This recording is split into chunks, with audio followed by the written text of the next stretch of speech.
Abraham Shakespeare went from washing dishes to the good life when he walked into a Florida convenience store, bought a quick pick ticket, a ticket that won him $17 million. He thought his problems were over, but then he meets Dee Moore. After she takes over as his money manager, he goes missing for months. Straight out to CNN affiliate WFTS's Bill Logan. Bill Logan, what is some of the evidence the state plans to bring on against Dee Moore?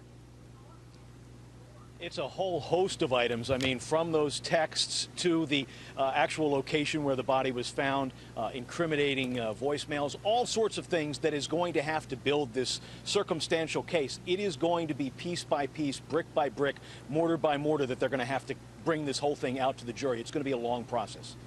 Tell me about the jury.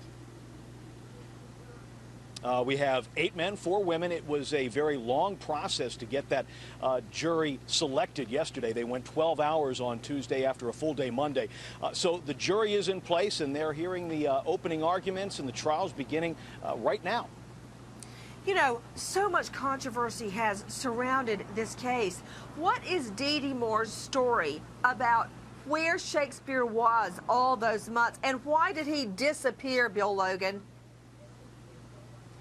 Those are the stories that we've heard many different variations on, and it's going to be very interesting to hear what she says in court. There has been some discussion that she's even going to disregard the advice of her attorney and take the stand so that she can tell her story. Which story that is, we don't know. Well, that's the kiss of death, to take the stand and tell your own story, because she's apparently given several stories. Bill Logan, is it true that a lot of people approached Abraham Shakespeare for money, for handouts, after he won the lottery? That's his story, and he has been interviewed numerous times saying that he would just like to be able to walk down the street without having people come up with their handout. That's not an atypical story for a lotto winner or someone who comes into a great deal of cash, but his story just especially tragic because the one person who got her hooks into him for the most money is now charged with his death. Who was asking for money, and how much money did they want? Is it true he paid off his mom's house note and several relatives' house notes? Several mortgages were paid off through the estate of Abraham Shakespeare before his money started being managed by Dee. After that, there was not so much of his money available to him. Everybody, we are taking your call, and with me there at the courthouse in Tampa, Florida, Bill Logan from WFTS. So, Bill, everywhere he would go, people would come up to him and ask for money. I'm talking about big sums of money to pay off mortgages. It's also like $250,000, $50,000 here. He bought people cars because these were his friends, his relatives that would come up and want money, and he was so kind-hearted, he just couldn't say no.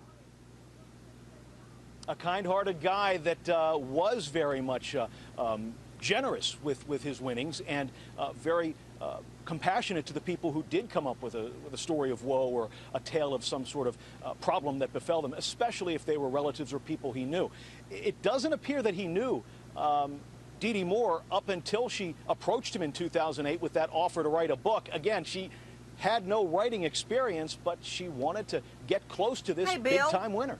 Bill, how does she work her magic on men? Because didn't she convince her ex-husband to come dig a hole to bury the body? That's one of those things that is a mystery wrapped in a conundrum. How Dee Moore works her charms, what charms they are, I have not been privy to personally. But obviously, she has been able to get men to do things she wants them to do.